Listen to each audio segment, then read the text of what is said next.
Speaker's Corner aboard the Villa Vie Odyssey, hosted by Kit Cassingham. Don Jackson has no qualifications for speaking to us tonight, except for the fact he has a big heart and a creative streak. Remember he led the charge of going to Hiroshima and Nagasaki? Yes. He also led the charge for helping the Cebu earthquake victims. I've heard bits and pieces about the success of that charge. He's going to enlighten us, I hope. Enlighten me anyway. You guys follow along. About the pieces I don't know. So, Don, please come up to your computer here and share what the group needs to know about the Cebu Relief Review. Thank you.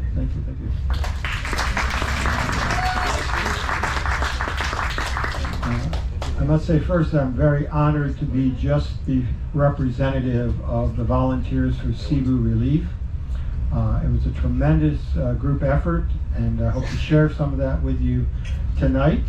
But we'll have time for questions and maybe some answers afterwards. If I time it right, we won't have time for answers. But before we start, I would like to take a moment to recognize that this is Ollie's last evening aboard the Odyssey, and he's not here, but in his honor I'd like to share a joke.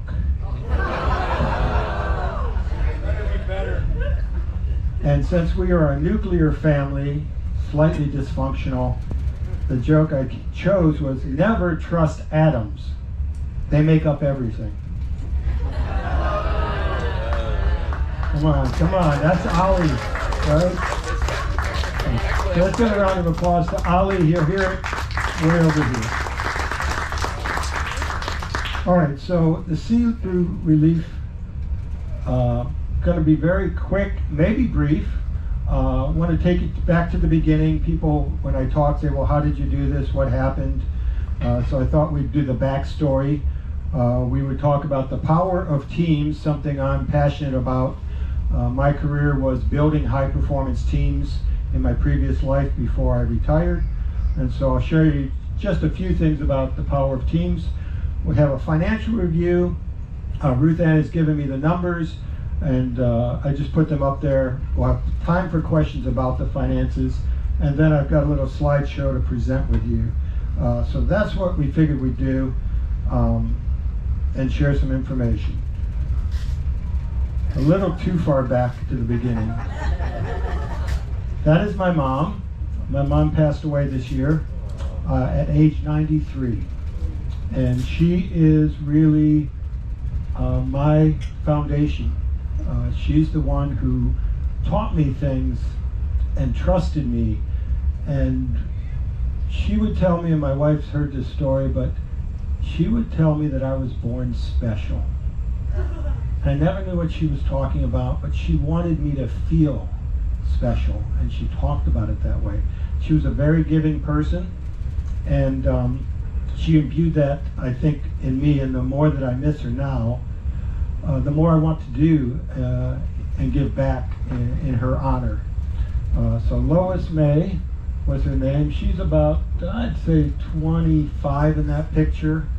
I was born in 59. That would have made her 27. And that's me as a cute little kid, probably around 6 years old, first grade, something like that. But true story, we were born poor, and even the poor people took up a collection for us. That's how poor we were. And we went to church the week before Christmas. And of course we were Methodists, good Methodists at the time. And the collection plate came around, and the minister said that they were trying to raise money for a family in need. So my mom opened her purse, and she took out $2 and gave it to me and said, here, put that in the collection plate. And I knew $2 was a lot of money to us back then. But she said, there's a family in need, we need to contribute that. 6 days later, on Christmas Eve, we were together as a family. We didn't have a TV, we went to the library to get a record player and records, and that was kind of our family time. We would listen to records. It's one of the reasons music is so important to me. And we see this, we lived on a rural dirt road and headlights, which you don't see at night very much, and several of them. It was the church community coming with food supplies and holiday gifts for a family in need, which was us.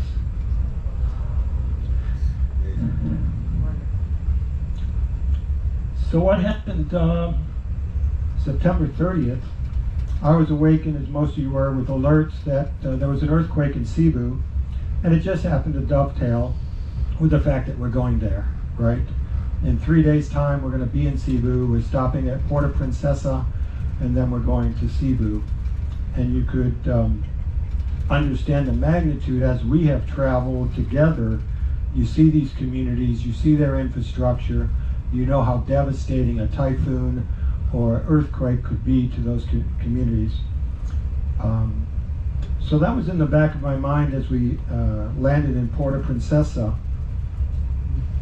And my wife and I got off the ship, and we do a walkabout lots of time because we want to see the area. We decided to walk to the fishing village that was just outside that long bay. Many people got tuk-tuks right at the dock. And we started walking around into these neighborhoods where these fishermen lived. And this was what we were confronted with, as many of you have seen before. But in my mind, I saw the beauty in the people and in the gardening, and each of these people kept their house, their abode, very orderly, very nice. And so this is hitting me both mentally and emotionally as I am walking around, and Doris is walking with me, and we're talking about how people can be so happy with so little, which I understand very well.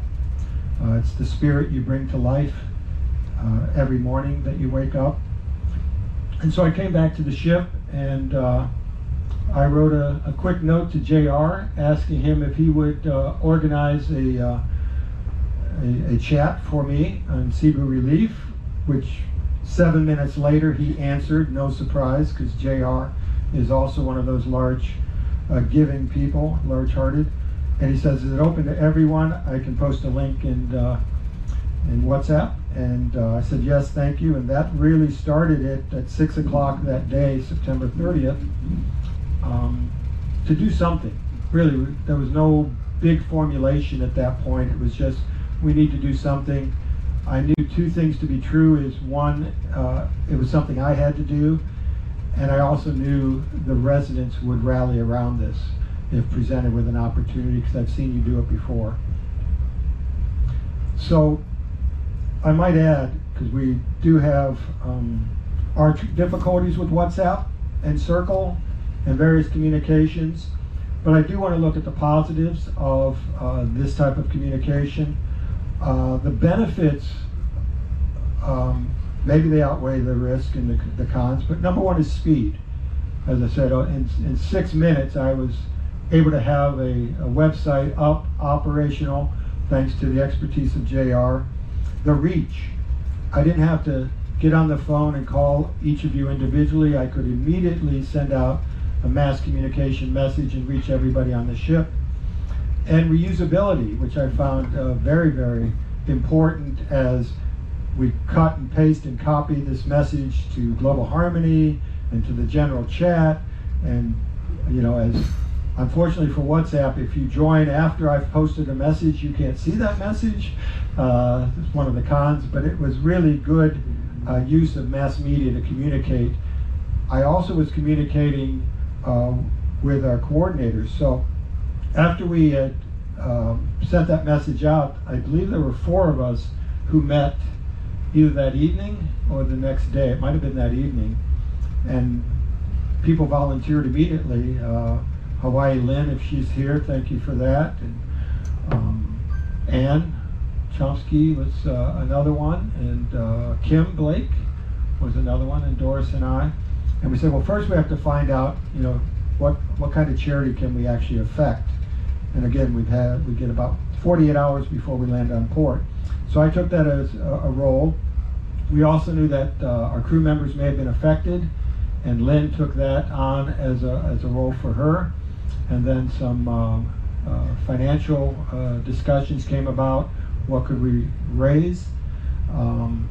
Totally beyond my expectations what we raised. But we set a goal kind of in my mind that I'd like to provide food packages for 100 families in the Philippines.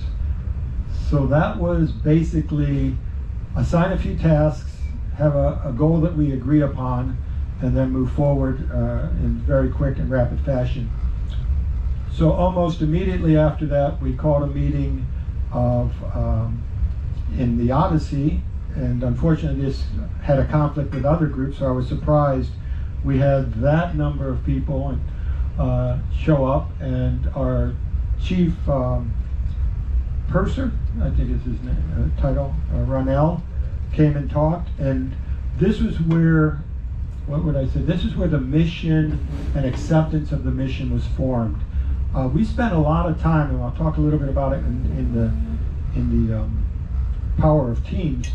This is where we allowed people to discuss and talk, throw out ideas, really generate across those, brainstorm across those to see what was doable, how it would meet the time frame, what would be the purpose, and could we assure financial responsibility with the funds that we raise. So those are kind of, now we take the large goal of helping 100 people and we start breaking it down into smaller tasks that are doable and achievable, and people stepped up.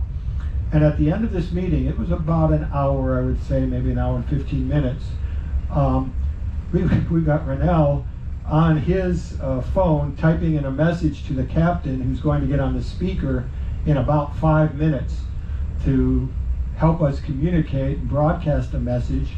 And Ruth Ann was Johnny on the spot and said, I'm going to get tables set up in the Palms and the Thistle, and we're going to collect money starting, in like 3.5 minutes. And she had a QR code from Global Harmony, I believe, which allowed us to donate very simply and easily and track the money. We also had 2 large baskets, and the tables were set up.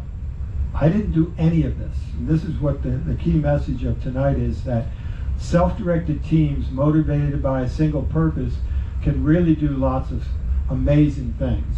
Now the caveat is they have to be skilled in their trade or their craft, and you can't just put any 3 people together.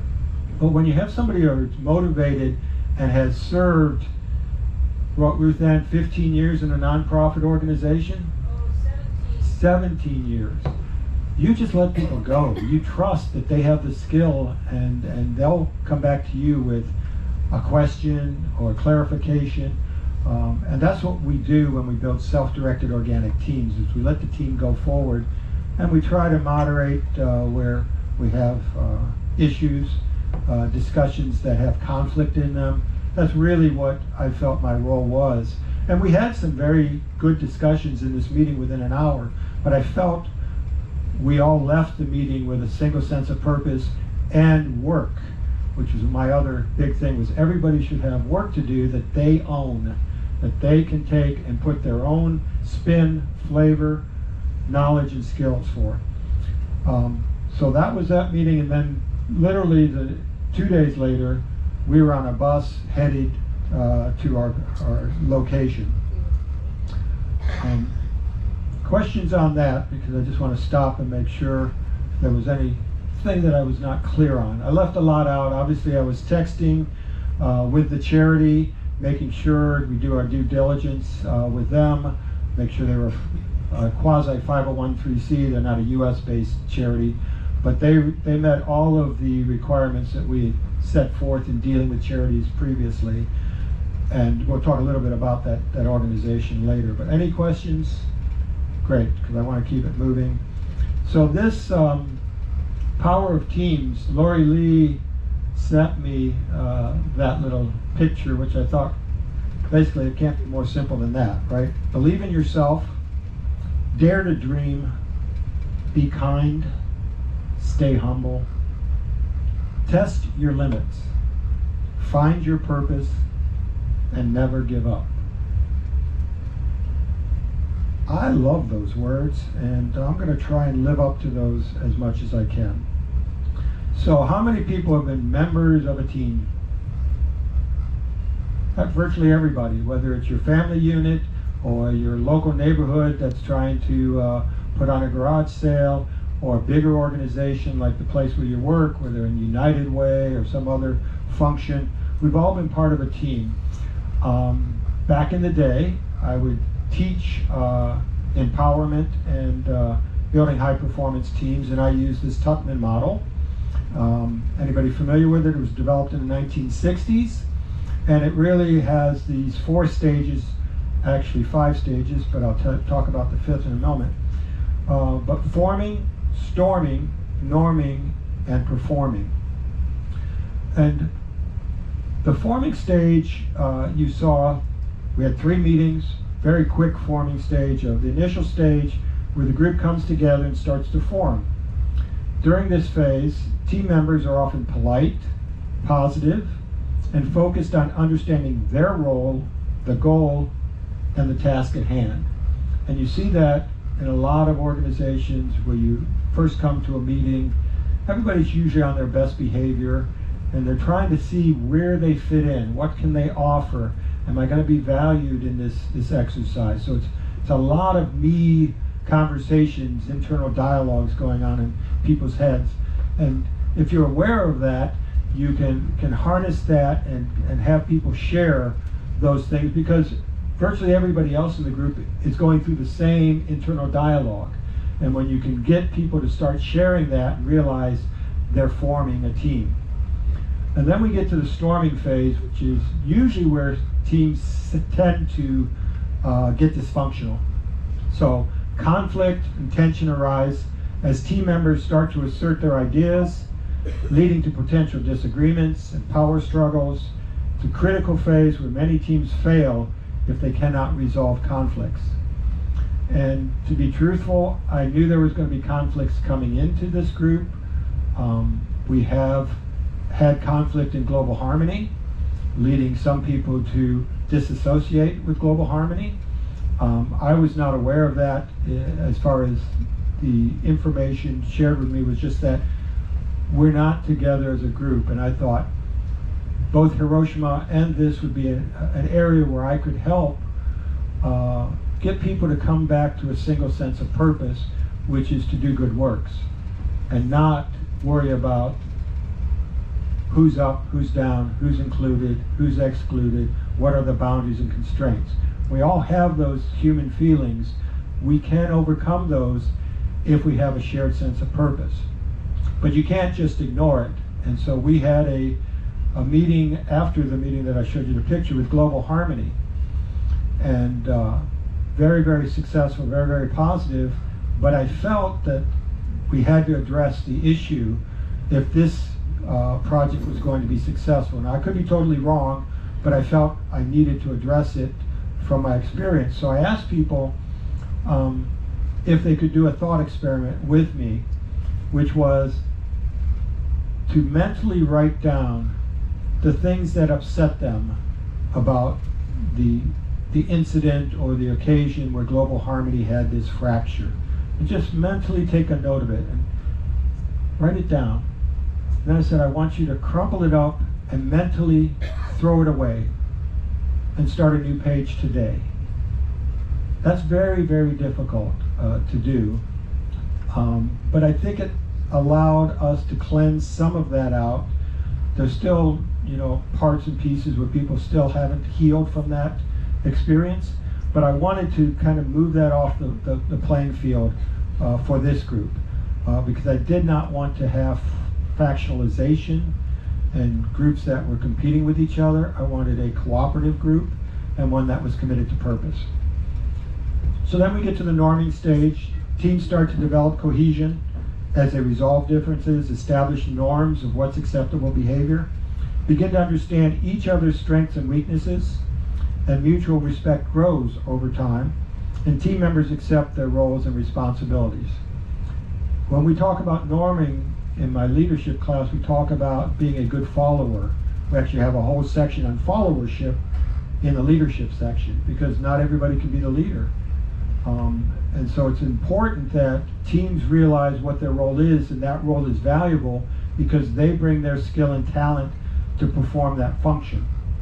And so I've always believed that organic, self-directed teams based on skill and knowledge were more important than power of personality. And we sometimes get stuck in that charisma, leader, let them take the central role, and we forget about all the participants who have all this years of knowledge and skill that they're just waiting to contribute to a group. And so we leveraged that. We placed our bets and said that is going to happen in this group. And so we get to the performing stage, which is when we land on site and we're taking buses. And I got to tell you, the trust that this group gave me, because again, my weakness is sharing detail. I just kind of wing it a little bit and things will work out. These people are on a bus and they have no idea where they're going, what they're going to be doing, how long they're going to stay, are we even going to get a lunch? And yet they're all in on that. So that presented to me a wonderful feeling of trust from the group. So yes, the team reaches a high level of performance, operating efficiently towards common goals like cutting tarps and building sleeping kits. And there's a clear trust structure and flexibility in how the teams work together. And they're self-forming. You don't have to, at least I didn't have to, direct all of the activities of every person. Over, I think, 90 people contributed to this effort. And so it did come true that we were able to do a great job, serve the community, and I think bring positive energy back to the ship, a feeling of accomplishment and a sense of purpose. There's one more stage of the Tuckman model, which came about a little bit later. He calls it adjourning, I call it transforming, just because I like the alliteration of forming and storming and norming.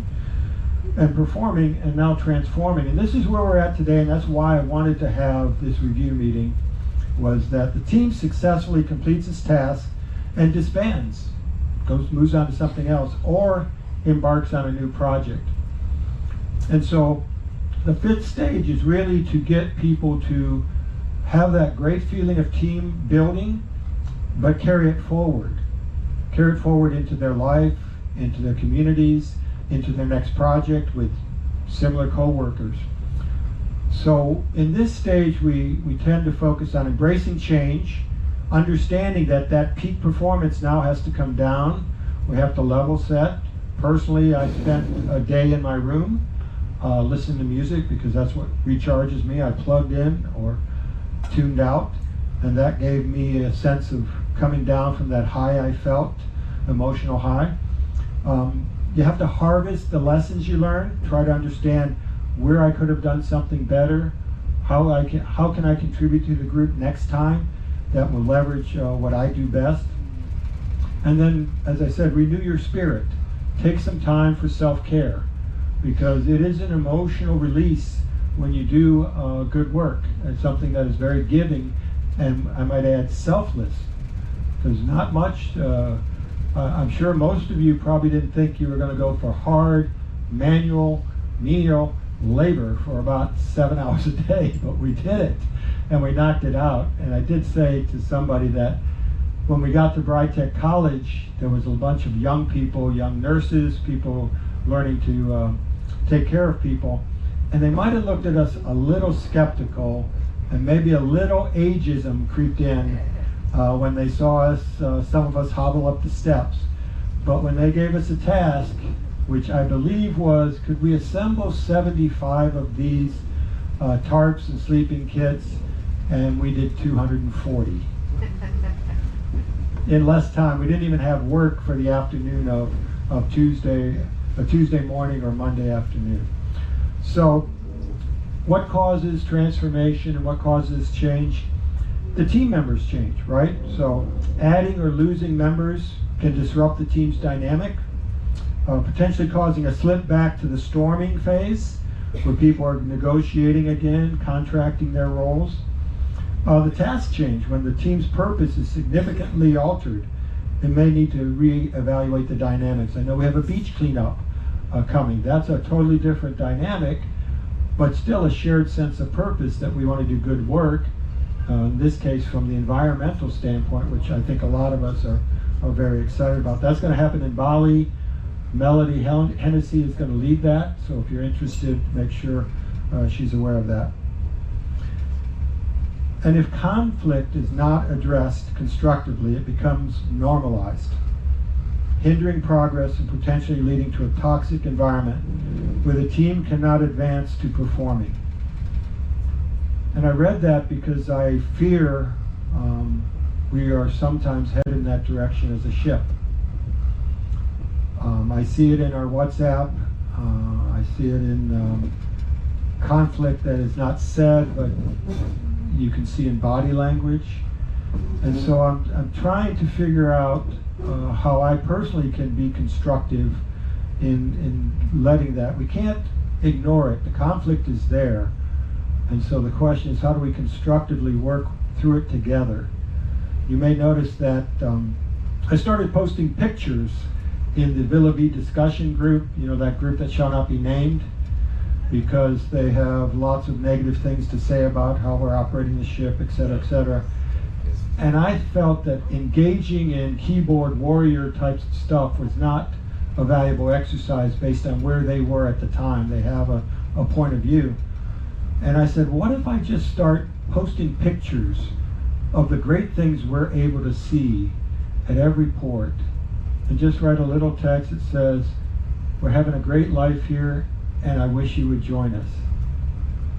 And not engage in the negative construct. I don't know if that'll help, but it makes me feel like I'm contributing to changing the perception of the Odyssey in the outer world. We know what we have here. We know that, you know, we have warts and age spots, both on the ship and in person. But I think we can do better as a group, and I hope we can. That would be my message. Off the soapbox. So back to the relief. Teams small, large and medium, and large. And I love this picture. Love you, Olsen's family. They are just always there, always positive. They're my hallmates. They're my next door neighbors. And so I remember meeting them the first day we were on the ship, November 16th. And I think I met Doug and Whitney, or maybe Whitney first. And the first thing we talked about was fans. And Whitney had extra fans for us, and she gave them to us, and we were able to cool our cabin off, which I thought was a nice neighborly thing to do. And then we met their daughters. We didn't even know they had daughters on the ship. And the family unit is really special, so we're really glad to have you back on. And then this group, this motley crew of people said, yeah, I'll show up for that. I don't know what we're going to do, but I want to contribute. And those people are very special and joyful, which is what I love the most. And then we included a new family, or a new group of people, the Britech college students, who had family members probably affected, and they were there for the long term. They are still there dealing with relief efforts while going to school and doing their classwork. So I'm very positive about the future generation. I know people like to badmouth. I don't know what generation it is anymore. Is it, sorry about that, Gen Z or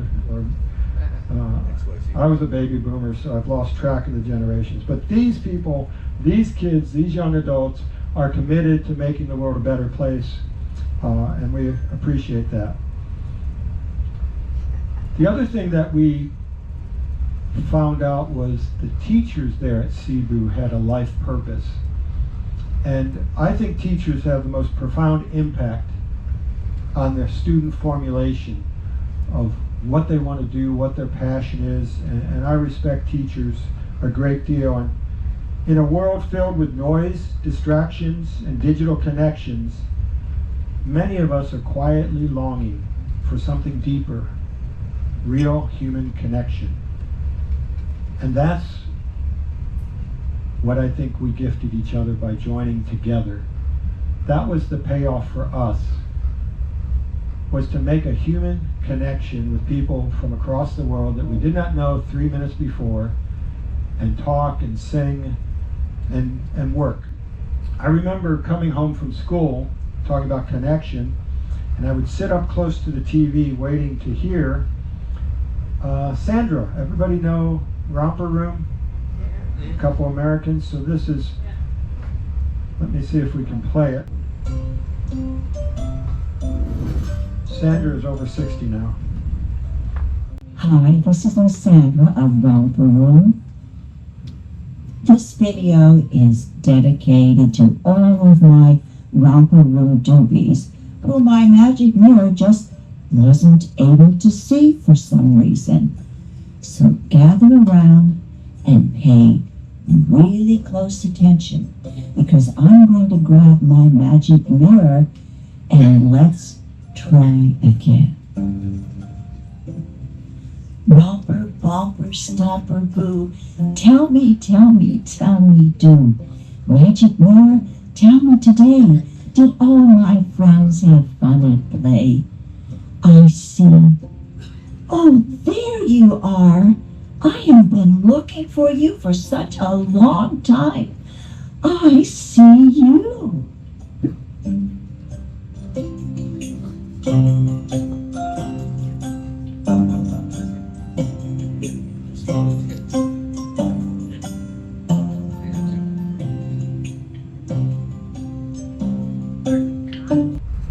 So I would be home from school and I would watch Romper Room and I would wait sitting in front of the TV while Sandra said, I see Yaoi, I see Whitney, Wendy, Wade, Viv, I see Tina, Stephanie, Shireen, Sharon, I see Ruth Ann, Robin, Reed, Paul, Pat, Monica,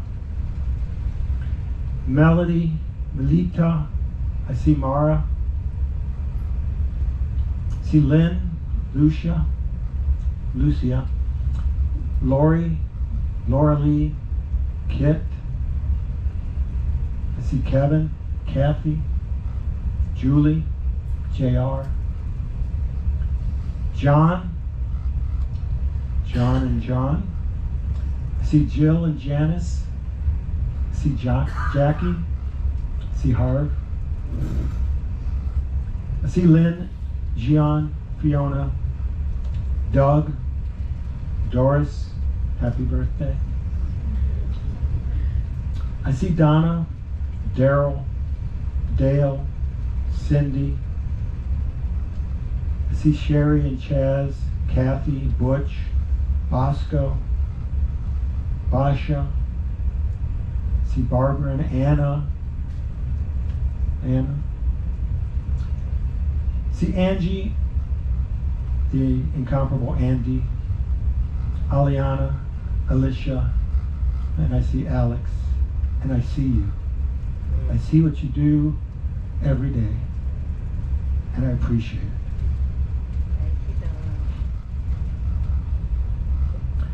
So for the financial review, we raised $15,700 in less than 36 hours, I believe.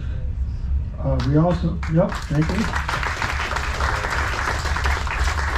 That was US dollars. We also raised $16,500 in Filipino pesos and a few other currencies, maybe some euros.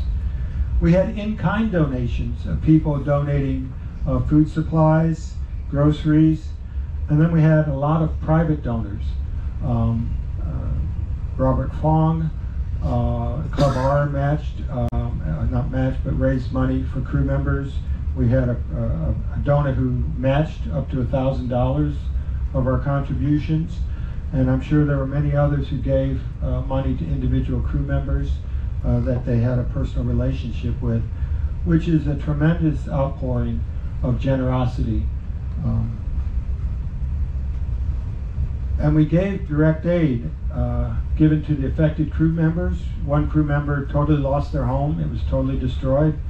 Another crew member whose grandmother had damage to her home, and her uncle broke his ankle and was in the hospital. We had food and supplies purchased of $1,300, which was what we anticipated once we went to the purser. and the port agent who said we can buy enough food for 100 families. When we started with the port agent, we didn't know how much money we were going to raise, and so we made that commitment that we would do 100 families. He said it was going to be somewhere between $13 and $15 per family. Plus in kind, we had several ladies go to the store because the male port agent didn't feel comfortable buying sanitary napkins or diapers, and also mosquito coils, which surprised me, but we did. We felt comfortable doing that, and we felt it was necessary to support the families. And so that's where the money went. We also gave, basically at the last moment, I think it was breakfast, Ruth Ann can correct me, but we said we have extra Filipino dollars. I think it was Alicia maybe who said, what about the transportation drivers? And I don't know, you collected the dollars and you went out there, and there was 3 people that we were able to support with those monies, those dollars. And we have one more, what would we say, transforming event, and that is if you have any remaining pesos, Filipino pesos, Ruth Ann is going to collect those, and we're going to distribute that back to the crew members in the proportions that we did for each one. So if you want to get rid of some of that loose change and pesos, we'll make sure that that gets redistributed to the crew. They had asked about getting pesos because it's difficult for them to, I guess, convert dollars sometimes. So we're going to do that for them. And that'll be going, I think, for the next 2 days? Until the next sea day. So we got 4 days to get those unused pesos to them. Questions? We have somebody with a mic. Comments, questions, suggestions, improvements? Well, yeah, I think I can talk loudly enough. My question is really not about specifically what we did or didn't do. It's the crew who lost their house. Is the amount of money we gave them, is that significant? It is significant. Again, we had private donors who contributed money. Ruth Ann, you have to help me out. It was $25,000 to rebuild a 400-meter house or something? Something like that. So just our donation represented 10% of that total to rebuild. The difficulty was they can't rebuild because there are no supplies.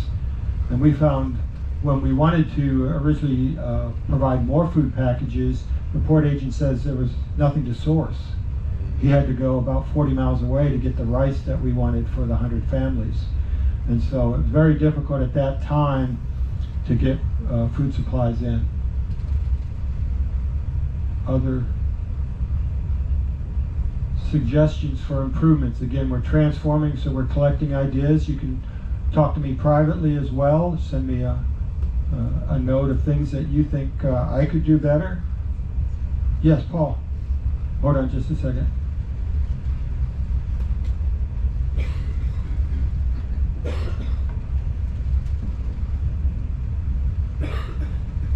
Thanks for all your hard work done. We really do appreciate it. It's somebody working on it.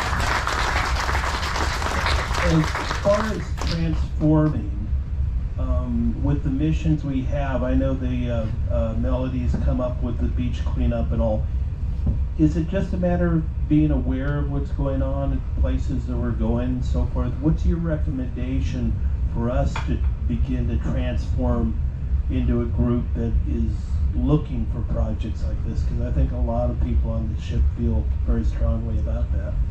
Yeah, that's a great question. We talked about lessons learned, and one of the things that I'm going to try and help the group do, and again, we have really two separate, not separate groups, but two groups. One is a formal group of Global Harmony, which VVR is a 501c3 for, and so that allows us to streamline financial accountability and donations and things like that.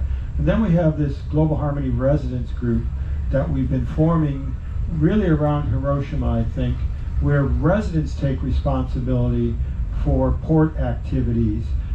We don't rely on Matilda or Kathy for even permission. We know what we want to do. We keep them informed. We leverage their assets when we need to.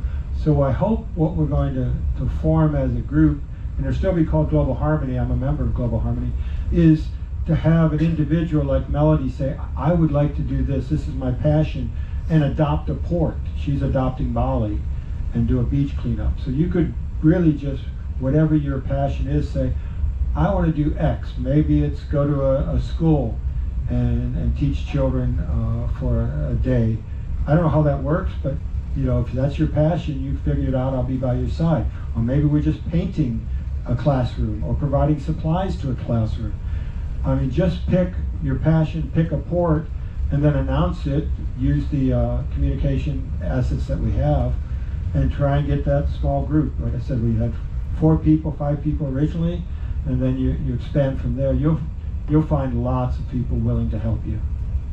Along those same lines, is there any talk about furthering, I know that we have a crew fund that we can donate through the front desk, but it seemed like this went over better. Is there any idea of continuing that or having money on hand? Some of us aren't here 24/7. What if we miss the next instance to donate to one of the crew? I love that question. Thank you. I think we have to be more proactive, and I think the group can come together and identify what that means to them, and then each contribute. Now I know some things are better from a top-down management structure, and those things may require that. And so try to fit the organizational structure overhead to the task.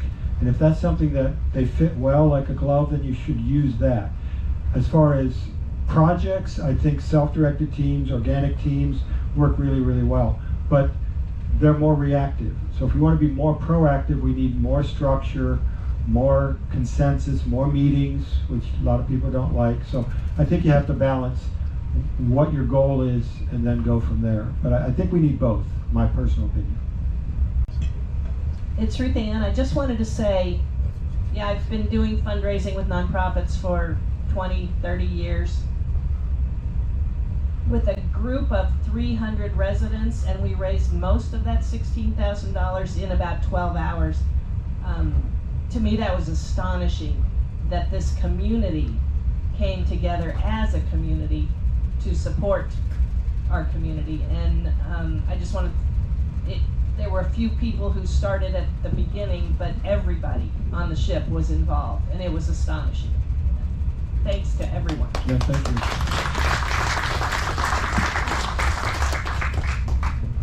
I want to follow up a little bit on what Paul was saying, because you know I'm very passionate about the community and the things that we do to build cohesiveness in the community. And there is no question that these kind of activities build cohesiveness in the community, and it breaks down, reasons for us to be petty with each other when we're on the ship, because it brings us together as a family. And I knew nothing about the beach cleanup. I want to make sure, I'm not very good at keeping up with general chat. I'm not very good.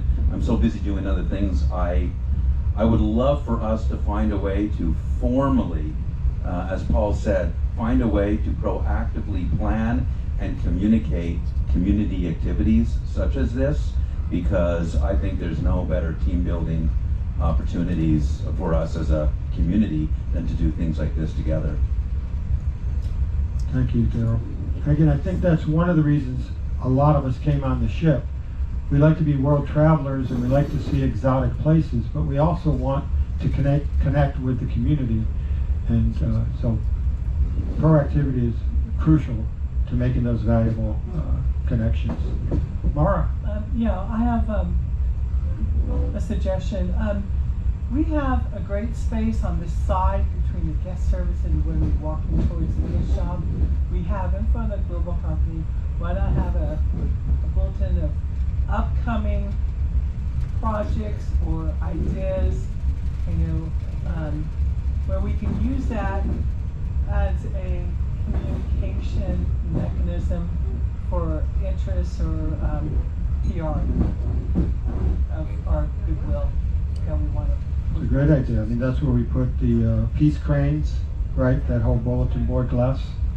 Yeah, it's fantastic. All right, well, let me share with you a little slideshow that I put together. It's my way of thanking you for all your efforts and making my heart full on behalf of my mom.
Thank you.